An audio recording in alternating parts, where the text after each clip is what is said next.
It's the Morning Star Drive 117.8. You soaring up with sky, now's the time, don't delay.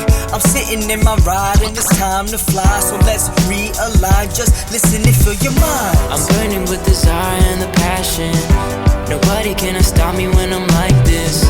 I got my head in the zone, you know. I'm on the Morning Star Drive, you know. Hey, it's Thursday, October 8th, and this is the Morning Star Drive Quarantine Edition, no more, on 117.8. We're on YouTube, so make sure to subscribe, follow us on SoundCloud, and make sure to support us on Patreon. So today we'll get some coronavirus updates, also a Quad Summit in Tokyo, which is like the Asian NATO, started on Tuesday, and answering some questions from listeners. So how are you guys doing today? It's Thursday, and I hope you guys are really doing well and enjoying. You enjoyed last night's service. Awesome service last night. So let's get this day started together on the Morning Star Drive. Yes, the quarantine is over, and I am no longer in a hotel, but back home. So super thankful and happy to God for giving me this nice break. Just want to remind everyone to keep liking and commenting, and I want to hear from you guys and see how you're doing. Also, for those of you that know, tonight is Bubble Talk at 8 p.m. Malaysia time, and the topic is taking charge of your life and has to do with confidence. Also, this Sunday we'll be meeting Wataru from Japan. He's currently a career department member and is in IMD Japan. I think I met him when he was a university student, like long time ago. And he's also someone I met when he was going to school in the US too. So make sure to catch next week's Sunday edition with Wataru in Japan. Now, let's get into the featured artist of the day. Who is today's featured artist? Who is it? It is Mariah Henry from Houston, Texas, and this song is The Lost Ones. The second song from Sing Beats all the way over there in Canada, it's Dr. Zinni featuring Nelly, Your Word is Life, and the third song from our amazing member in Japan is Kuma-chan, and this is his newest single that just came out recently, and this one is called Brand New Day. Just want to let you guys know, when I was in the hotel, I didn't have very many options for choosing music. So I will have full access from tomorrow. So I'll be able to get into the full range of music that I wasn't able to play before. All right. So support our members, our artists from around the world. Give them a lot of love. Listen to their music on their SoundCloud and YouTube channels. But also on top of that, make sure you pray for them so that they can explode and send the message all over the world.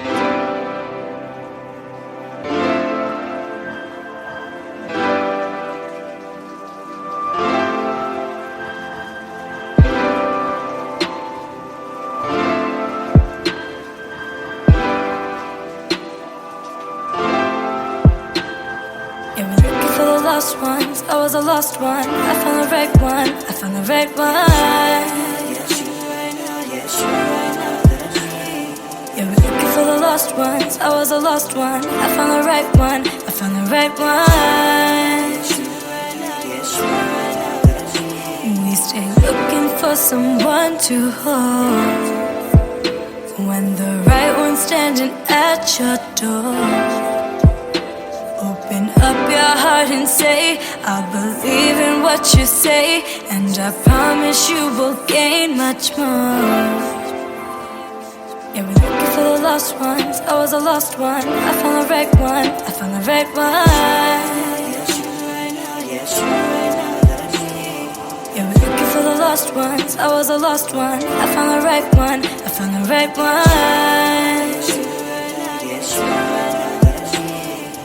10 years of struggle, 10 years of pain, but I'll finally get to see you no more. Just calling your name, and the ones who wonder who, just open up your eyes. He's waiting for you too. He's not a man in disguise, and the hardest cross to bear, but your heart's not what I wear. To think this effort and this love could overcome the dirty stairs, and it's all because of you.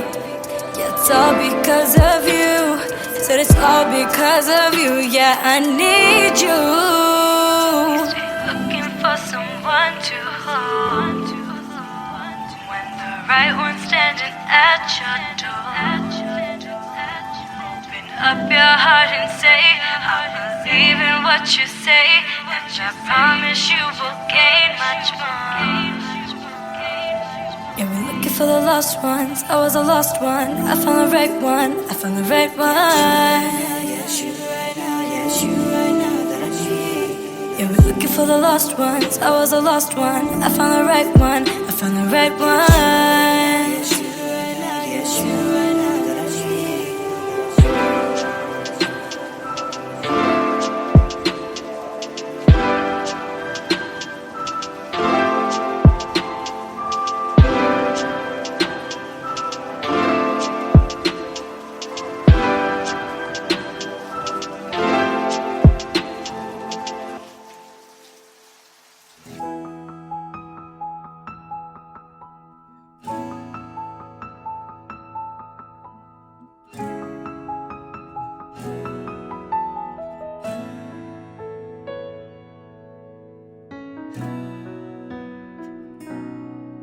When thoughts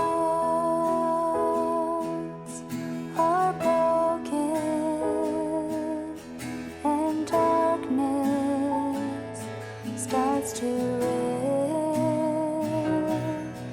your word will save us, will focus, we won't give in. Unite with our Savior, be bright, fulfill the will of life. Your word is our fire,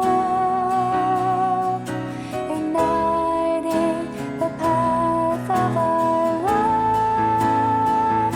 Through the power of your word, through the power of your word, we'll be bright at this time. We'll glorify, we'll spread the truth, we'll speak of you. Oh Lord, we'll testify. Through the power of prayer, through the power of prayer, we'll change ourselves, we'll raise new lives, we'll stand by you, stand by your side. Oh Lord, we'll sacrifice.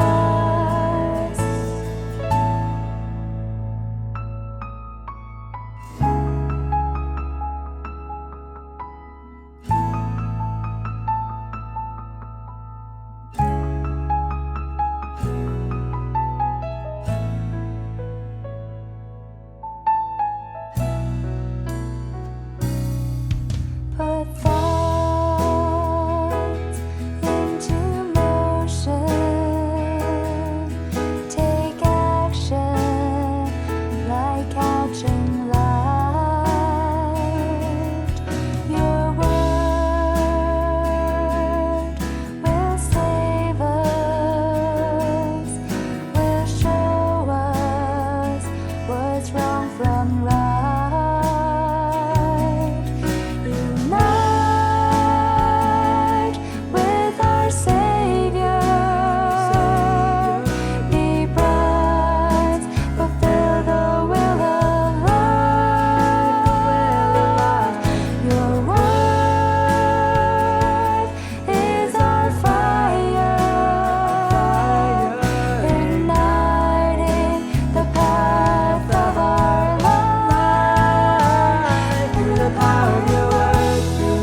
寄ってみたい楽しいイベントたくさん開催若さあふれる先進的な活動に取り組もう家庭的で温かいし誠実だねメンバーの意心伝心抜群コミュニケーションすでにやるべきことはたくさんあるよさあ今こそ底力出してゆこう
And that was the brand new single from Kumachan over there in Japan. That song was Brand New Day. I think it's the second time we played that on the Morning Star Drive.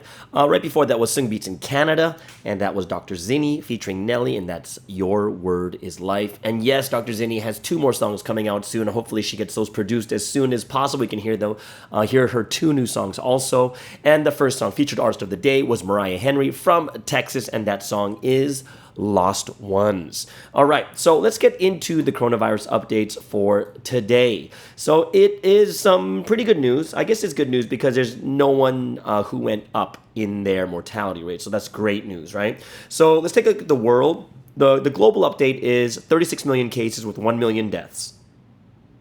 And they dropped to 0.01% down to 2.93%. The US, 7.7 million cases, 215,000 deaths, and they dropped to 2.79%. India, 6.7 million cases, 104,000 deaths, 1.55%. Brazil, 4.9 million cases, 147,000 deaths at 2.97%. Spain comes back into the top 6 with 865,000 cases, 32,000 deaths at 3.75%. And Argentina, 824,000 cases, 21,000 deaths at 2.65%. And the UK rounds up the top 6 at 530,000 cases, 42,000 deaths at 8.01%.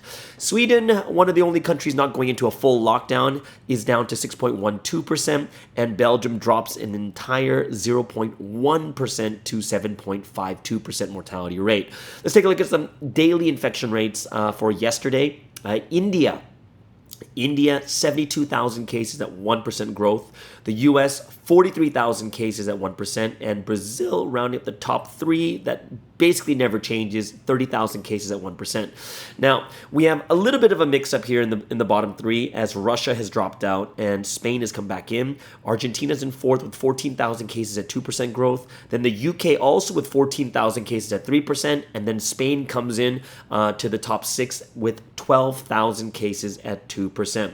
When we're looking at Southeast Asia, that's where I'm at right now. We have a couple countries that are probably the top right now. Indonesia has got 4,000 cases yesterday. So, it kind of gives you perspective. But Indonesia is the fourth largest populated country in the world. It's right after the U.S. It's got like 220 million people. The Philippines, 2,000 cases. And then, of course, here all the way in Malaysia, our infection rate has already doubled. So now we're at 691. I think yesterday it was like less than 300. Now we're at 691. So it's more than double, right? 691 cases yesterday. So it looks like we are having a second wave coming into Southeast Asia. All right. So I hope that you guys, it kind of keeps you up to date with what is going on with the coronavirus.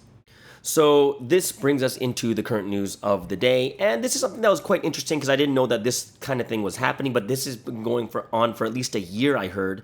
It's called the Quad Summit. And it's like an Asian NATO. So it was the US, Australia, Japan, and India. They gathered together in Tokyo on Tuesday. And the topic, or the big general topic, is about support against China's dangerous and growing regional influence. So it was the US Secretary of State, Mike Pompeo, that went on behalf of the US. And it was quite interesting because they discussed things that just basically has to do with China, like border tensions between India and China, the coronavirus outbreak.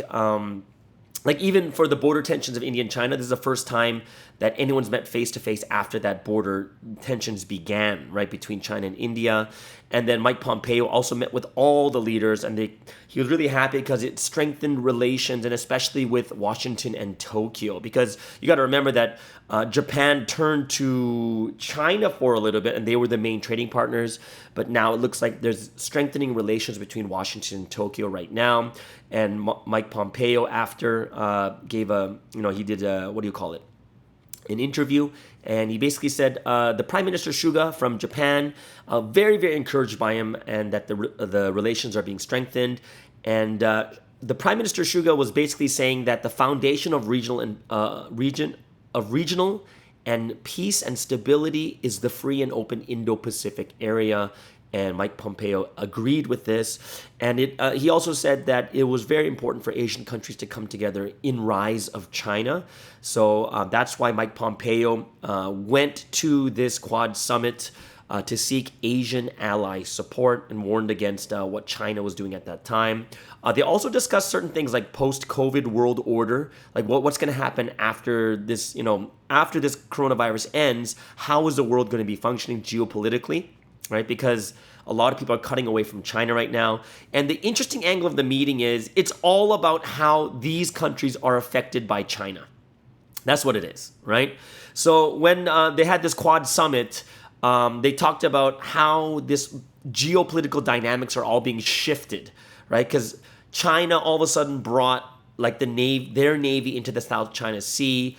And the only people that are responding are the Quad Summit countries, right? So the navy of all four countries are exercising together only. They're the only ones doing it. And the security and coordination is increasing with these four countries. And there's a lot of diplomatic coordination going on too, much greater than before.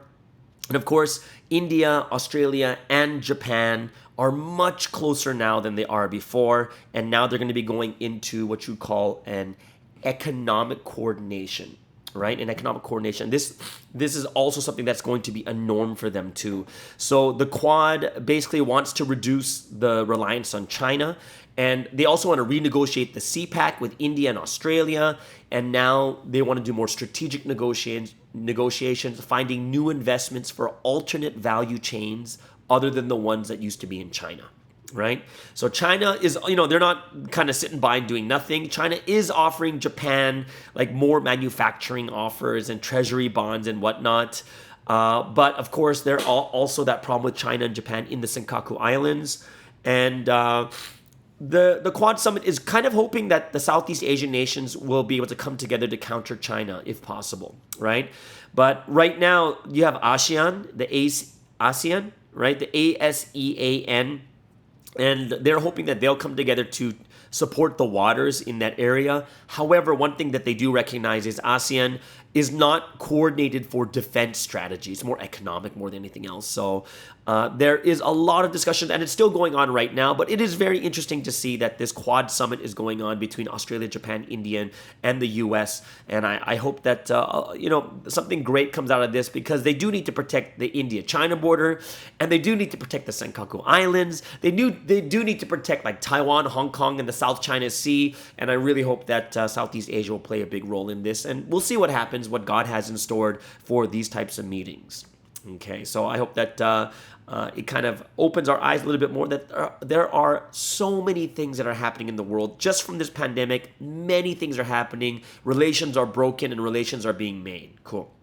So that means let's get into what are we doing next? Oh, we're doing praise. Yes, so praise is a really happy part for all of us here. We can all praise and give worship and glory together. So we have a couple songs we can sing together as the brides of this history. The first one, very, very happy song, old school. It is Light of Hope. So I know that everyone's going to gain a lot of strength from that. And with that strength, we're going to realize from the second song, The Lord is My Strength. Also another old school song. Then we'll go into one of the newer songs, For Whom Did I Come? One of the songs that Sunstein has made. All right, so I hope that everyone, let's just give praise and glory to the Trinity together.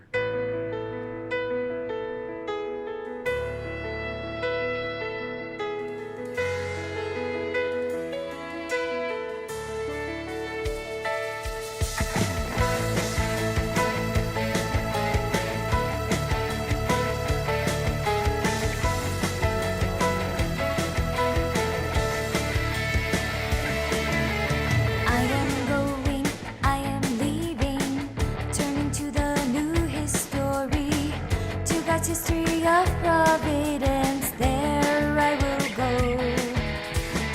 Providence is the ideal world, the world of freedom and truth. On the green pastures where streams of water overflow, I will live with the Lord, only loving Him, right here in this place, only for His will.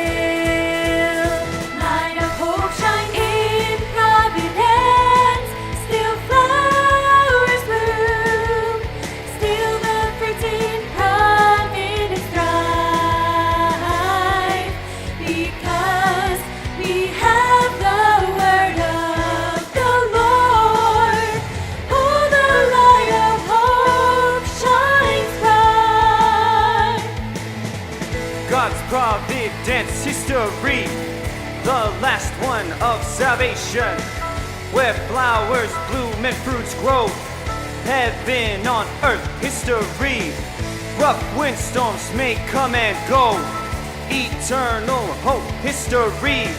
I shall follow only the Lord, I shall love Him eternally. Shall I live resenting others, resenting my own? All of you who follow the Lord, let us never change. With never changing hearts, let us love and run to the Lord. It is only His word that becomes a light of hope. Stormy waves of trials seem to come endlessly. We may run and run, there's no end to see. Light of hope shine in Providence, still flowers bloom, still the fruits in Providence thrive, because we have the word of the Lord. Oh, the light of hope shines bright in Providence, still flowers bloom, still the fruits in Providence thrive, because we have the word of the Lord. Oh, the light of hope shines bright. Oh, the light of hope shines bright. God's providence history, the last one of salvation, where flowers bloom and fruits grow, heaven on earth history. Rough windstorms may come and go, eternal hope history. I shall follow only the Lord, I shall love him eternally. God's providence history, the last one of salvation, where flowers bloom and fruits grow, heaven on earth history. Rough windstorms may come and go, eternal hope history. I shall follow only the Lord, I shall love him eternally. God's providence history, the last one of salvation, where flowers bloom and fruits grow, heaven on earth history. Rough windstorms may come and go, eternal hope history. I shall follow only the Lord, I shall love him eternally.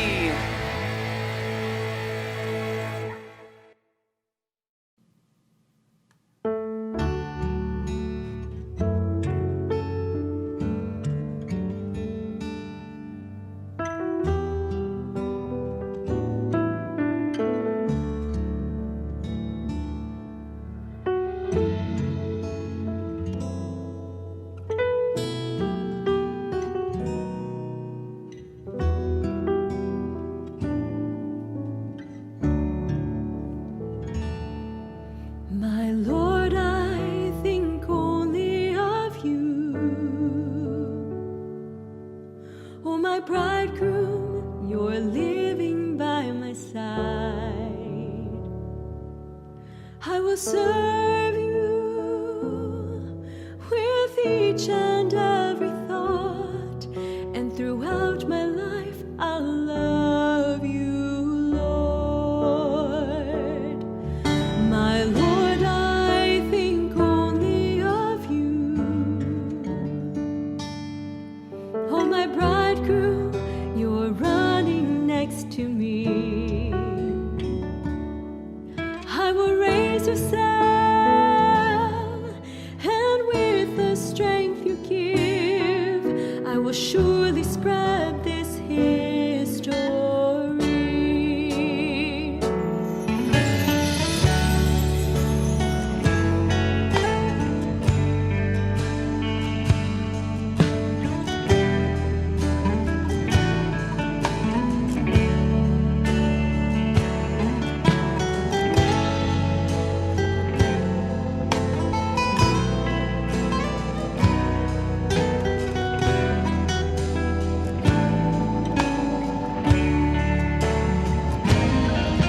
My Lord, I will witness for you.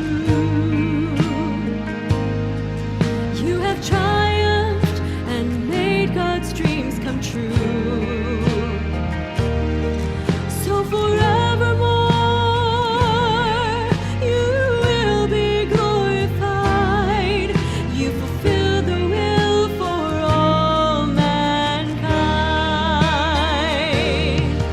Oh Lord, you are my strength, my everything. I will never forget you're living with me. I will remember your life of love, and I will not forget you, my Lord. Oh Lord, you're the source of my strength, and forever my one and only love. When I think of you, my heart is set ablaze. So today again I'll testify. Oh Lord, you're the source of my strength, and forever my one and only love. When I think of you, my heart is set ablaze. So today again I'll testify. When I think of you, my heart is set ablaze. So today again I'll testify. So today again I'll testify.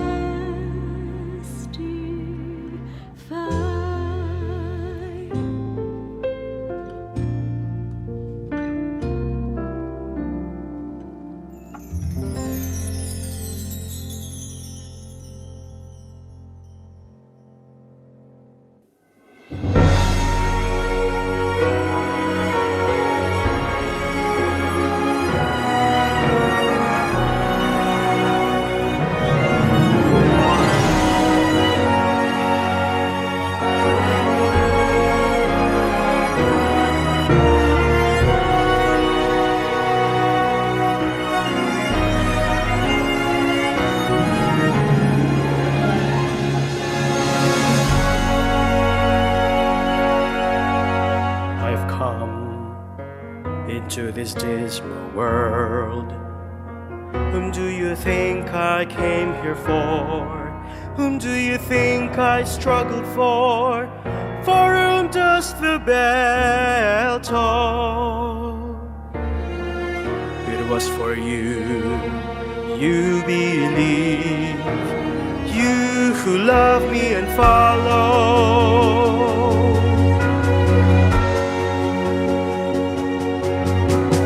I've come into this dismal world. Whom do you think I came here for? Whom do you think I struggled for? For whom does the bell toll? It was for you, you believe, you who love me and follow. No hesitation, no doubt, no thinking whether I should take action. Rather I swung the sword fearlessly. No hesitation in one single strike. From the east to the west, from the north to the south, fast as lightning, heaven's sword, massive and mighty, great and long. With one strike, I swung this great sword of the word.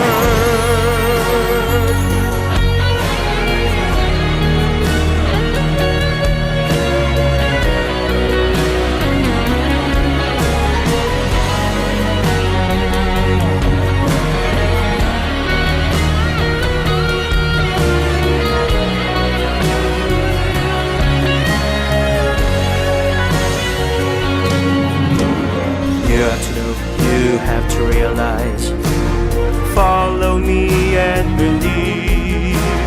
God has surely sent the Lord. It is I. Quickly, you must believe. Follow, for the time is passing. Once the time has passed by, it will never come back. You must believe the Lord has come again. Time that's past is already dead now. You must make history that will remain. Let's create what's eternal. The Lord our God never rests his gaze, but with fiery eyes of love, he watches over all of us. I love you all, so I ask, please fulfill my will.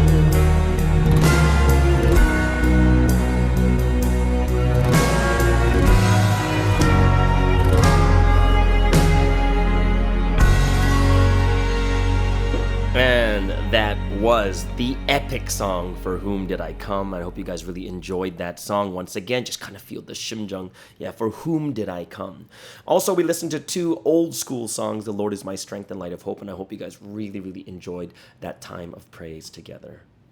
So today's question of the day comes all the way from Korea. And this is from Hee-gyung. She's a listener, and she sent me a couple of questions here. Just want to tell you guys this. I did one of the most stupidest things is I didn't turn on the mic. Like, I've been using the iPad mic and not the actual, like, the nice mic that I have. So I just realized it wasn't plugged in. So I've been speaking into a mic, but literally for, like, all my speaking before this, it was done through my iPad. Now, the good thing is that my iPad mic is pretty good, right? So I hope there's not going to be a huge difference, but man, yeah, sorry guys. I had no idea that it wasn't plugged in. So I'm just like, man, what am I doing? Right? So I was listening to it too, but either way. So let's go into to this week's questions. And she has 2 questions for me. This is a Hee-Gyung in Korea. She mentioned, I said many times in the podcast about doing well in the gospel. And what does that specifically mean? Like, does that mean like putting the word into practice? Like, what does it mean to do well in the gospel? So whenever it comes to us studying the words is very interesting because we have to study it in 2 different ways. Okay? So one thing you have to understand about the Sunday message is the Sunday message is a general message for the entire public, for the entire world. Okay? So the message is a little bit more general. Like, it's not like, for example, the message is not for SS girls who are just going into a new school. Like, that is very, very specific to that certain group of people, right? So it's much different. The Sunday message is going to be very specific, and this is why later on, Sunsim will have education for campus or career mail or for Face Stars or for this or for that. And there's going to be more specific messages for them. Okay? So whenever we're studying the words, the very first thing you want to do is to take a look at it at a very general sense, general level. What does it mean to do well in the gospel? So in the message, Sanseep said that the gospel contains God's heart, God's love, and it also contains God's purpose. Okay? So within here, we're looking at a very, very general sense. In the gospel, like the gospel is God. The gospel is the Lord. The gospel is, if you're far from the gospel, you're far from the Lord, you're far from God, because that's where God expresses everything that he wants to express to us, the people that he loves. Okay? So in a general sense, it means because you know that the gospel is God, it contains his heart, love, and the purpose for us, then we need to listen to the gospel well. And don't just listen, you have to know the gospel well, which means study it and look into it, pray about it. And the last thing would be is to put the gospel into practice, okay? So that would be in a very, very general sense. Why? Because if I listen, study, know, and then put to practice, I am like receiving God's love, know his heart, and I know his purpose, right, for what he wants. So in a general sense, what is the purpose? The purpose is to become the counterparts of love, right, to God. That's the purpose of creation, okay? Now, after you know, sorry, I'm blowing my nose. Okay. So after you know the general sense, the next thing we have to do is go into more specifically, now, what is the gospel saying? So now that you have a general sense, the second part we have to go over is general sense, now we go over the specific sense. So this depends on each and every one of us, who we are, what we do, what we're going through. It's all very, very different. So for instance, someone could be a student, someone could be in preschool, primary school, high school, university. You could be starting your career. You can be someone who is like a CEO. You can, now you're looking at the lifestyle of many people are very, very different from each other. Very different from each other, right? So if we understand this now, we have to think about and pray about, okay, God, so this is what generally the word is saying. So what does it mean I need to do specifically for me in my life? For instance, in me, I am a lecturer and I am someone who works on ministry. So next week, starting next Monday, I'm going to be doing open Bible study on Zoom. So people sign up, and newcomers, members who just want to hear the word again, and newcomers you want to evangelize, and newcomers, it could be brand newcomers, or it can be newcomers that are already learning but they need to refresh. You can sign up. I'll send you guys the Zoom link every Mondays at 7:30 p.m. Malaysia time, which is like 8:30 in Korea and Japan. Okay? And what I'll do is every week for 7 weeks straight, I'll be going over certain lessons, like I'm teaching newcomers, and then I'll take a break, and then we'll do another 7 weeks with like an intermediate version and then an advanced version or whatever it is, right? And that's part of my mission, right? So that is me doing well in the gospel in my mission, right? Knowing my mission, valuing my mission, who I am, right? So we have to look at the general sense is everyone has their mission. Everyone has to do well in the gospel in their mission. Like it really doesn't make any sense if you're a CEO and all you're doing is preaching the gospel through like the PA system. Like, hey, everyone, you have to come to, no, like that doesn't make any sense, right? That's not fitting your mission, right? So that's why whenever you're looking at doing well in the gospel, The reason it's general is because as people who are spiritual, as people who know the gospel, and as people who want to make history in the gospel, we have to do it in our individual areas. Not everyone's going to be a pastor. Not everyone's going to be anything else. You have to find it specifically in your area, right? So that's why we need to pray, receive inspiration from the Holy Spirit. And when we get that inspiration from the Holy Spirit, like, oh, okay, that's what I'm supposed to do. And you get your inspiration, right? So everyone has to learn how to preach the gospel, but it doesn't literally mean you're going to work preaching the gospel to every person that passes your cubicle. That doesn't make any sense, right? We have to do well and understand the inspiration that comes from the Holy Spirit, okay? So that leads into the second question is, the message says that, the gospel, or you have to value the gospel or value the mission like it's your life. Right? So what does that mean? Does that mean to just preach the gospel? Right? That you have to value the gospel like it's your life. Like, the gospel is like your life. So once again, we go very generally speaking. And because it's in a parable form, right? It's saying value the gospel like your life. Then you have to think about yourself in, how do I value myself?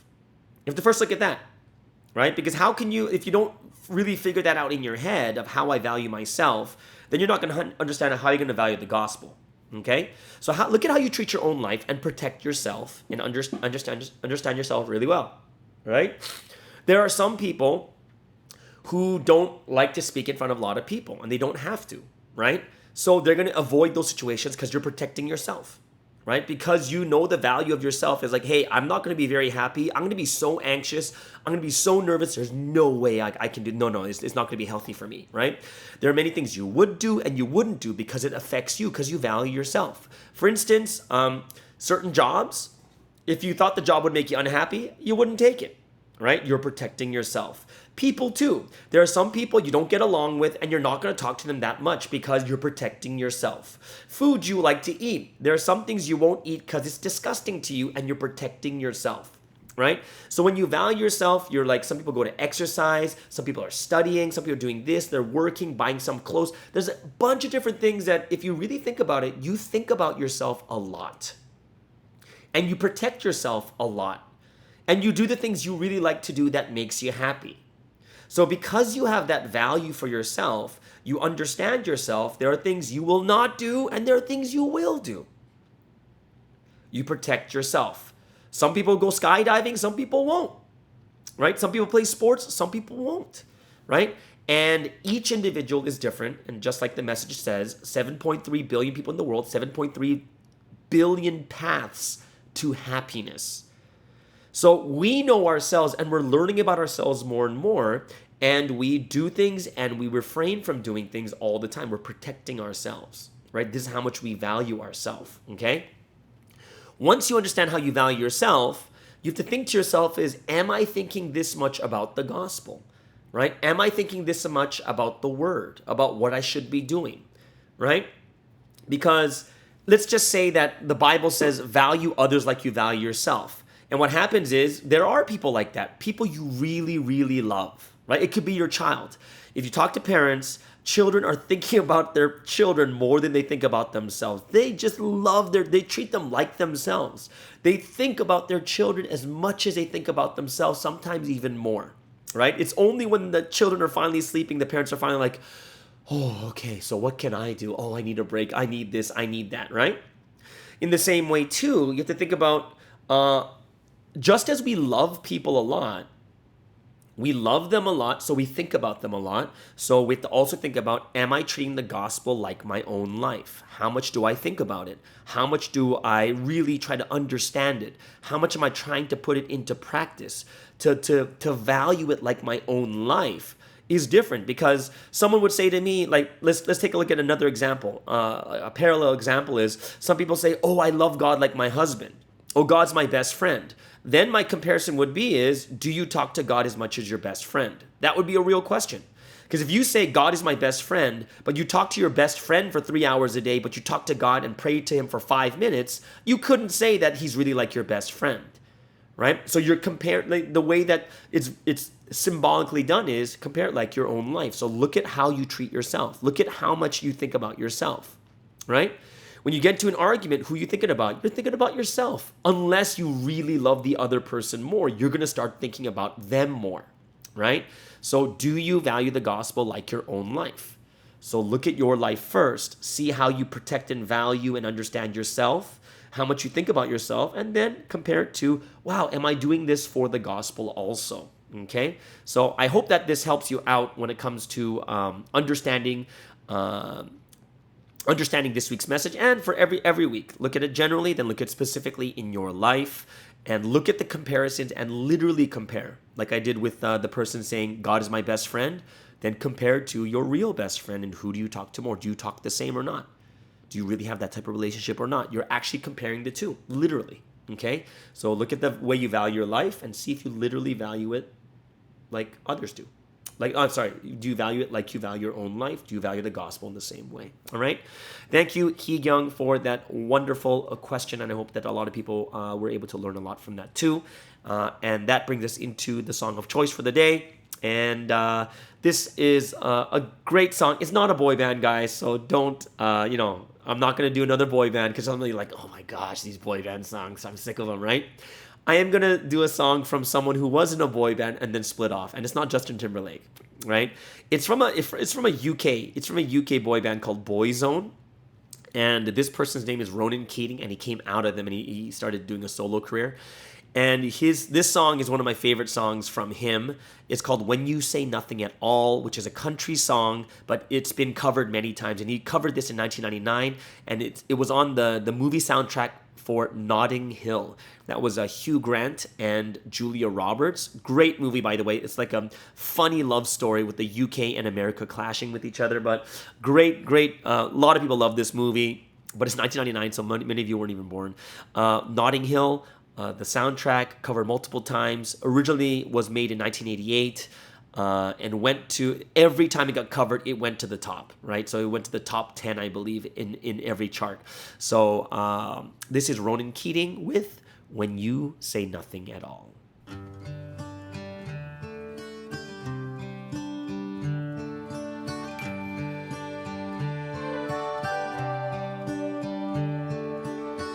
It's amazing how you can speak right to my heart.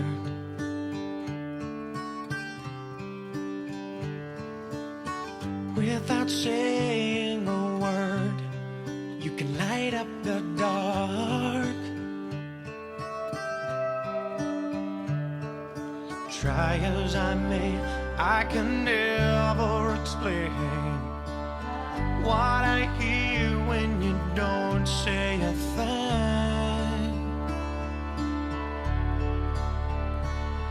The smile on your face lets me know that you need me.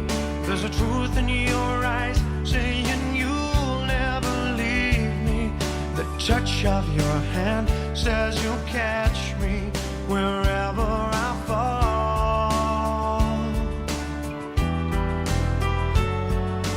You say it best when you say nothing at all.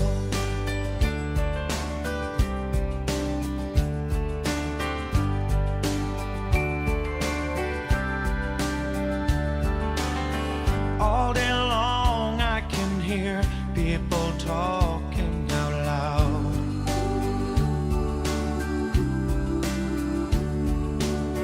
But when you hold me near, you drown out the crowd. Try as they may, they can never define what's being said between your heart and mine. The smile on your face lets me know that you need me. There's a truth in your eyes saying you'll never leave me. The touch of your hand says you'll catch me wherever I fall.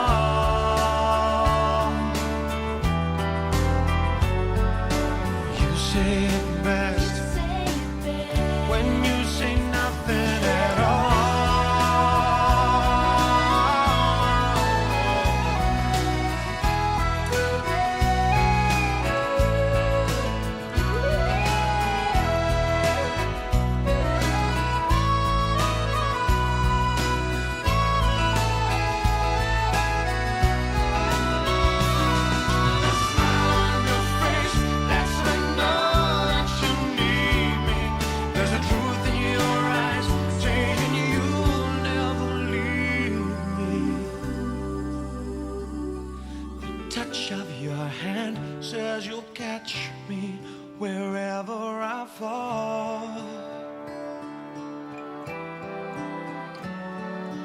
You say it best when you say nothing at all.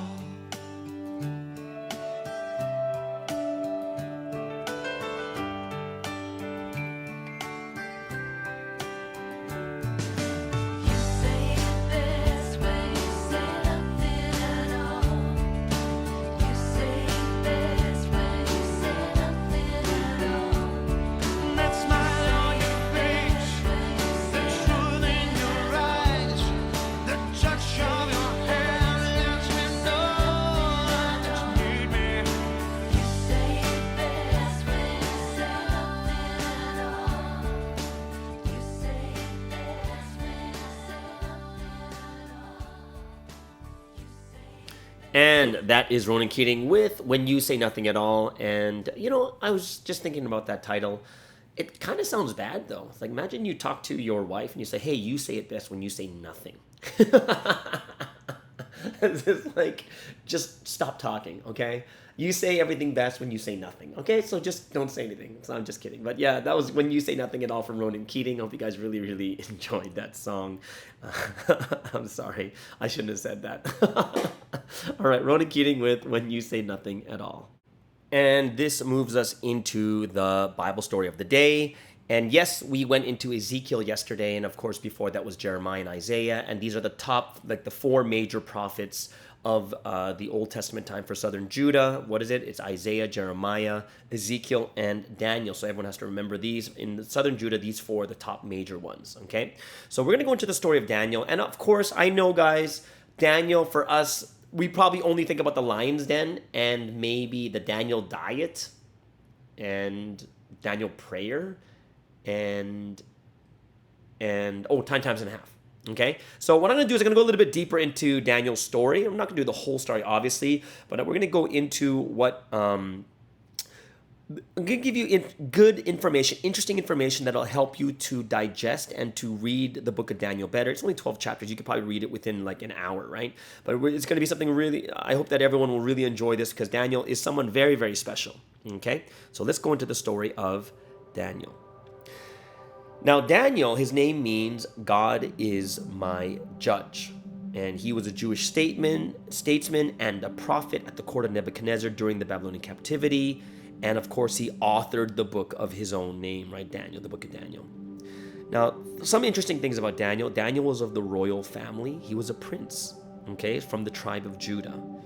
And he was obviously a young man at the time he was taken, right? Taken captive for his foreign service. And first, he was in service in the court of Babylon, and again, briefly under the Persian Empire, and it spanned for a period of about, this was about almost 70 years, about 67 years that Daniel was held captive. So, all this information is actually all in the book of Daniel. You'll look in chapter 1, like him being a prince and everything else. So being a prince and a youth of ability and promise, he was selected along with others for this 3-year course of training designed to qualify him for service at the court. Okay, so the curriculum consists of many things, and of course, it also consists of the learning of the tongue of the Chaldeans, which is Aramaic. Okay, so students that took this course were considered as members of the court and enjoyed special privileges. Okay, and apparently, when you look at Daniel, from the very beginning, Daniel's amazing personality, integrity, it won him the favor of the court officials who were in charge of him. Okay, so he was already like, wow, this person's amazing. And his qualities soon won him the opportunity of demonstrating the advantages of a healthy diet. Of course, this is where the Daniel diet comes in. If he didn't have that character, I don't think they would allow him to do that, but they allowed him to because he was such a good guy. And at the close of the course, when the 3 years were ending, Daniel and his 3 companions graduated with the highest of honors, right? This is also in chapter 1, verse 17 to 20. And thus, even before Daniel formally entered his service into the courts, he had already earned the respect and confidence of the king and his courtiers. And basically, the evidence was amazing personality. He was really healthy, super intellectual, and that was all in addition to his native talents and integrity of character. Okay, so then soon after this, he comes into the court officially. There's this great thing that happens, obviously in God's plan, and this is what launches Daniel in his career as a minister and advisor to the king. And what happens is Nebuchadnezzar has this dream, great image, spectacular climax in this image in his dream. However, when he wakes up, he finds that all the contents of the dream are erased from his memory. So he summons all his wise men and says, hey dudes, just tell me, what did I dream? They're like, man, no one can tell you that except God. And of course, this sets the stage for Daniel to prove that he is the one connected to God. He's the one acquainted with God of heaven. And he reveals the dream to Nebuchadnezzar, but not only that, he interprets it. He interprets it to Nebuchadnezzar, and this gives the king complete confidence in Daniel as a representative of the true God. Okay, now time passes by. We don't know how much time has actually passed. And what happens is Nebuchadnezzar, he erects this magnificent golden image, and then for some reason he requires all his officials to bow down before this image.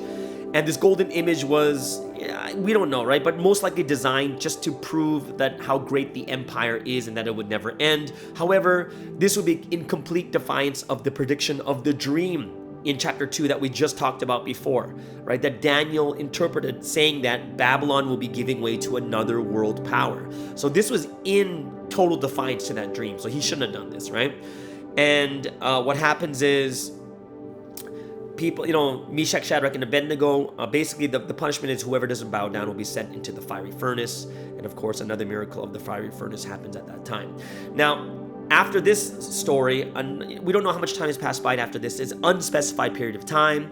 And toward the end of Nebuchadnezzar's long reign, the king again kind of dismisses the God of heaven from his mind, right? And God gives him another dream, right? And this is about his humiliation. And once more, Daniel proves to be the only one able to interpret it. And the king has this humiliating experience, and if you guys read into that in chapter 4, right, goes into this humiliating experience. Daniel foretells the dream, and then the king later comes back and testifies publicly the greatness of God. He submits to God, and basically he's ready to cooperate with the divine plan from his dream. So this is a great thing, right? Because now the king of Babylon is saying that he's going to follow God, which is great.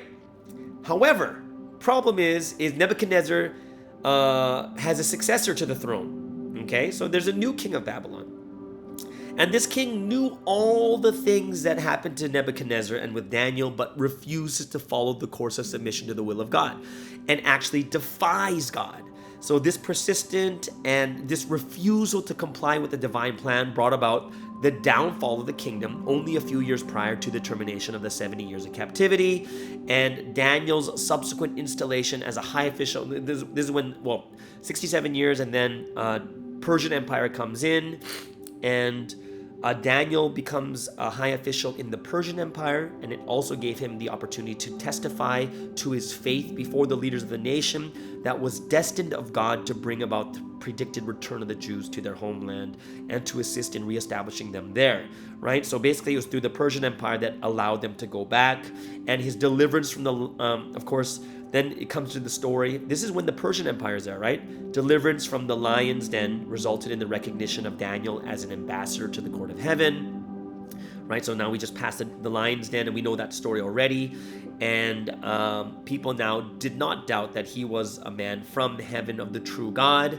And it allowed him to call to the attention of the prophecies about Cyrus of Persia and his role in the restoration of Jerusalem. So there's another great thing that God is bringing Israel back into the forefront. And at least on four occasions, Daniel was the recipient of divine revelation. Like there's in Daniel chapter 7, Daniel chapter 8, chapter 9, right? And basically, he has divine revelation of Belshazzar's reign. Then the second vision, 2 years later, the communication, the conquest of Babylon by the Persians, and the vision of chapter 10 and the lengthy explanation that followed it, as recorded in chapters 11 and 12, which is times and a half, right? So Daniel lived to at least the third year of Cyrus's reign, and that means that he was probably around 90 years old. Well, yeah, so probably around that age when he passed away.